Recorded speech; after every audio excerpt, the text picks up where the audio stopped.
ലോകത്തിലെ വളരെ പവർഫുൾ ആയിട്ടുള്ള പല ആളുകളും ഇന്ന് എപ്സ്റ്റീൻ ഫയൽസ് എന്ന പേര് കേൾക്കുമ്പോഴേക്ക് കിടുകിട വിറച്ചുകൊണ്ടിരിക്കുകയാണ്.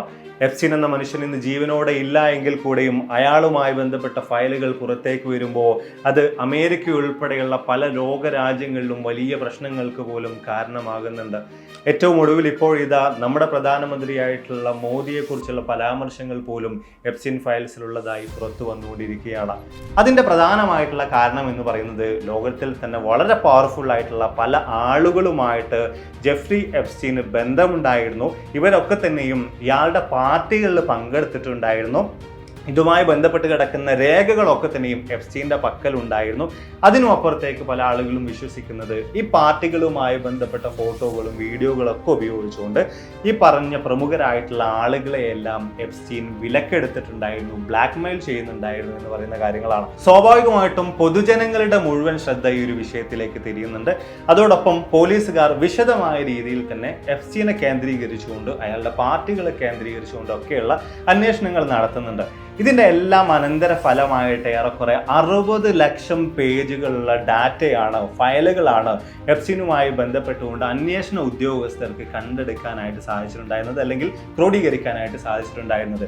ഈ ഡാറ്റയുടെ കാര്യം പരിശോധിക്കുമ്പോൾ, അല്ലെങ്കിൽ ഈ ഫയൽസിൻ്റെ കാര്യം പരിശോധിച്ച് നോക്കുമ്പോൾ ഈ കൂട്ടത്തിൽ വോയിസ് റെക്കോർഡ്സ് ഉണ്ട്, വീഡിയോകളുണ്ട്, ഇമെയിലുകളും ചാറ്റുകളുമുണ്ട്, അതുപോലെ തന്നെ ഫ്ലൈറ്റുകളുമായി ബന്ധപ്പെട്ട റിപ്പോർട്ടുകളുണ്ട്, ഇദ്ദേഹത്തിൻ്റെ ചില പുസ്തകങ്ങളുണ്ട്, അതിനകത്ത് ഒരുപാടധികം ഡാറ്റകളുണ്ട്. അങ്ങനെ തുടങ്ങി ഒരു വലിയ എമൗണ്ട് ഓഫ് ഡാറ്റകളാണ്. അതിൽ തന്നെ നമ്മൾ പരിശോധിക്കുകയാണെങ്കിൽ ലോകത്തിലെ തന്നെ ഏറ്റവും പവർഫുൾ ആയിട്ടുള്ള ഒരുപാടധികം ആളുകൾ ഉൾപ്പെടുന്ന രീതിയിലുള്ള ഡാറ്റകളാണ് അന്വേഷണ ഉദ്യോഗസ്ഥർക്ക് ഇദ്ദേഹത്തിൻ്റെ കേസുമായി ബന്ധപ്പെട്ടുകൊണ്ട് കണ്ടെടുക്കാൻ സാധിച്ചിട്ടുണ്ടായിരുന്നത്. ഇദ്ദേഹത്തിൻ്റെ പാർട്ടികളിൽ പങ്കെടുത്തിട്ടുണ്ടായിരുന്ന ആളുകളുടെ കാര്യം പരിശോധിച്ച് നോക്കുകയാണെങ്കിൽ ആ കൂട്ടത്തിൽ ഏറ്റവും അധികം നമുക്ക് ഒന്നാമതായി കാണാൻ സാധിക്കുന്ന ഒരു വ്യക്തി എന്ന് പറയുന്നത് നിലവിലെ അമേരിക്കൻ പ്രസിഡന്റ് ആയിട്ടുള്ള ഡൊണാൾഡ് ട്രംപ് തന്നെയാണ്. 1600ഓളം തവണയാണ് അദ്ദേഹത്തിൻ്റെ പേരുകൾ ഈ റിപ്പോർട്ടിൽ പരാമർശിക്കപ്പെട്ടിട്ടുള്ളത്. അതായത് എപ്സ്റ്റീൻ്റെ വ്യത്യസ്ത മെയിലുകളിലും മറ്റുമൊക്കെ ആയിട്ട് പരാമർശിക്കപ്പെട്ടിട്ടുണ്ടായിരുന്നത്.